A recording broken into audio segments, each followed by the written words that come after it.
आप सभी लोगों का गुरु ऑनलाइन क्लासेज में हार्दिक स्वागत है।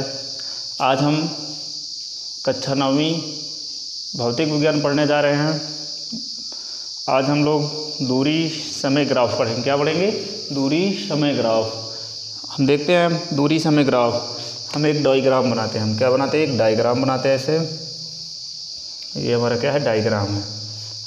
ये हमारा मूल बिंदु है। यहाँ क्या है? 0 के यहाँ पास 0। हम जब देखते हैं ये दूरी को व्यक्त करता है और ये कहे डिनोट करेगा समय को। किसको व्यक्त करेगा? समय को व्यक्त करता है। हमने देखा समय जब 0 था तो वस्तु कहाँ थी? यहीं पास थी। जब समय क्या हुआ? t1 हुआ तो वस्तु कहाँ आ गई? यहाँ आ गई, S1 हो गया। जब समय t2 हुआ अर्थात यहाँ क्या हुआ? t2, तो दूरी वस्तु कहाँ चली गई? यहाँ चली गई। अगर हम इसको ऐसे बनाएंगे तो क्या निकल जाएगा? ऐसे ये लाइन होगी। इसको भी आगे मिलाएंगे तो ये कहाँ? इसके नीचे एक दूसरे को मिलाएंगे। जहाँ पास एक दूसरे कट करेंगे तो बिंदु हमारा ये आ गया। क्या गया? और हम इसको क्या कर देंगे? मिला देंगे। क्या कर देंगे? ऐसे इसको क्या कर देंगे?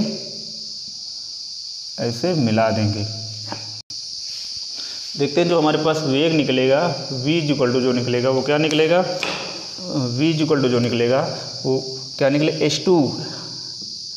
h2 minus S1 बटेगा t2 minus t1। ये हमारा क्या निकल के आया? ये वेग निकल के आया। क्या निकल के आया? ये हमारा वेग निकल के आया। हम कहते हैं कुछ लाइनें और, अगर ये जो लाइन है, ये जो वक्र है, ये किसको व्यक्त करता है? ये काहे को व्यक्त करेगा? दूरी और समय के बीच में किसको व्यक्त करेगा? ये चाल को व्यक्त करेगा। किसको व्यक्त करेगा? यहाँ लिखेंगे ये वक्र ढलान किसको व्यक्त करेगा? वक्र ढलान किसको व्यक्त करता है?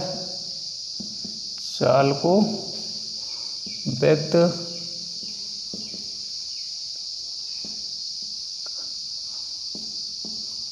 करता है।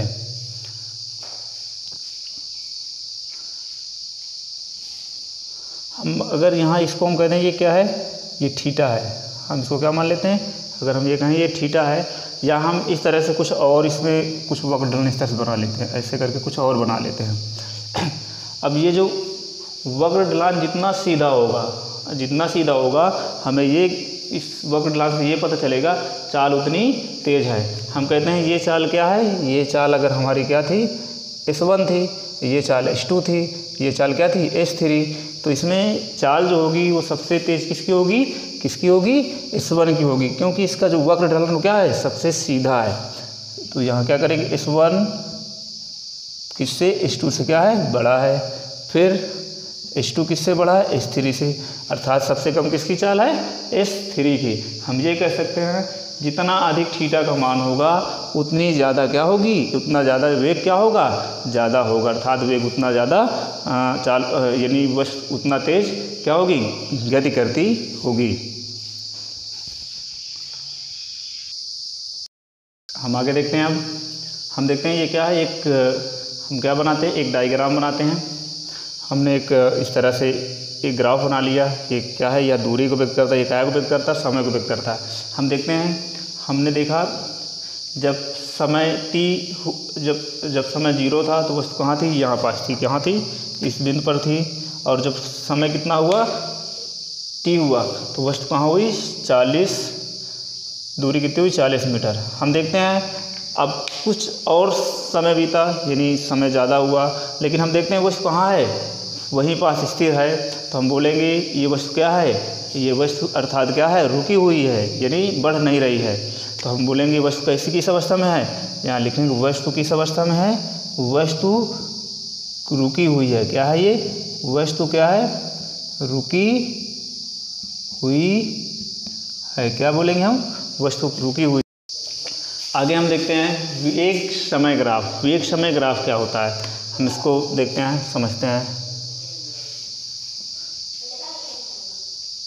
हम कहते हैं यहाँ क्या है? ये इसका मूल बिंदु है। तो वेग क्या होगा? यहाँ पास 0 होगा। क्या होगा? और यहाँ दिखाते हैं हम वेग को, और इधर दिखाते हैं समय को। समय को हम सेकंड में नाप मापते हैं, और वेग को क्या नापते हैं, मीटर प्रति सेकेंड में मापते हैं। हम देखते हैं यहाँ लिखते हैं, एक तरफ लिख लेते हैं क्या, यहाँ पास समय, क्या लिखते हैं, समय, और एक तरफ लिख लेते हैं वेग। जब समय शून्य था तो वेग क्या था, शून्य था, अर्थात वस्तु यहीं पास थी। जब समय कितना हुआ, 1 हुआ तो वेग कितना हुआ, 10। जब समय 2 हुआ तो वेग कितना हुआ, 20। जब समय 3 हुआ तो वेग कितना हुआ, 30। जब समय 4 हुआ तो वेग कितना हुआ, 40। कितना हुआ, 40। ये हमारा क्या बन गया, एक सारणी बन गई। इस प्रकार से हमने क्या बना लिया, एक सारणी। यहाँ हम इन बिंदुओं को दिखा देते हैं, 1 2 3 4, ऐसे करके हम क्या करेंगे, यहाँ दिखा देंगे। यहाँ लिखते हैं कितना, यहाँ 0 था, 1 2 3 4, और यहाँ कितना,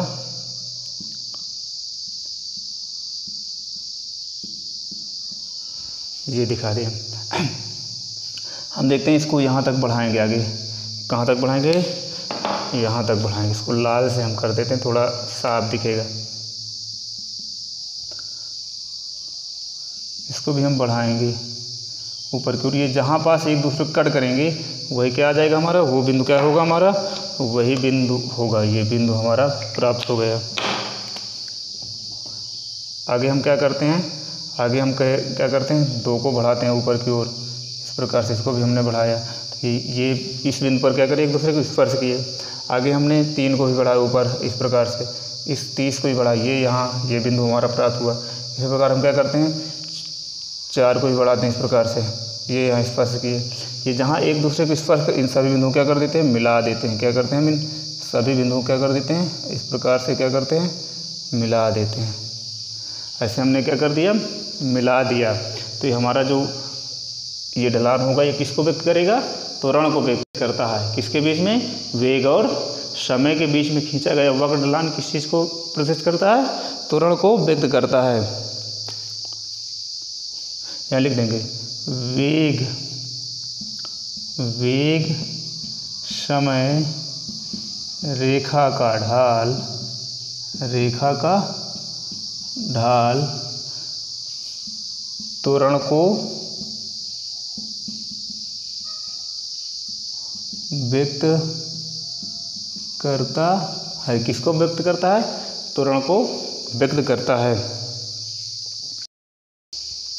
हमने पहली कंडीशन में क्या देखा, वेग समय रेखा का ढाल किसको व्यक्त करता है, त्वरण को। अब हम दूसरी कंडीशन में क्या देखते हैं, वेग समय ग्राफ का घिरा हुआ क्षेत्रफल किसको व्यक्त करेगा, विस्थापन को व्यक्त करता है। किसको व्यक्त करता है, विस्थापन को व्यक्त करता है। हम एक और ग्राफ प्लॉट करते हैं, इस तरह से समझते हैं। हम कहते हैं ये दूरी को व्यक्त करता है, ये समय को व्यक्त करता है। हमने अब की बार क्या किया, इस प्रकार से एक ग्राफ बनाया। हम कहते हैं ये O बिंदु है और ये A बिंदु है, फिर ये ऐसे, ये B है और ये C है और ये D है। क्या है ये बिंदु क्या है, D है। इस प्रकार से गति हो रही है। तो हम बोलेंगे ये क्या है, इसका जो वक्र ढाल है ये क्या है, इससे क्या है, ये अगर इसको हम मिलाएंगे तो ऐसे मिलाएंगे, ये थोड़ा सा सीधा है, ये इस प्रकार से, अर्थात यहाँ थीटा की वैल्यू क्या होगी, ज़्यादा होगी। जब थीटा की वैल्यू इस कोण का मान ज़्यादा किसकी अपेक्षा, इस वाले ढाल की अपेक्षा किसका, बी को जब हम मिलाएंगे तो थीटा का मान क्या होगा, ज़्यादा होगा। तो अर्थात इसका क्या है, इसका यानी ए बी का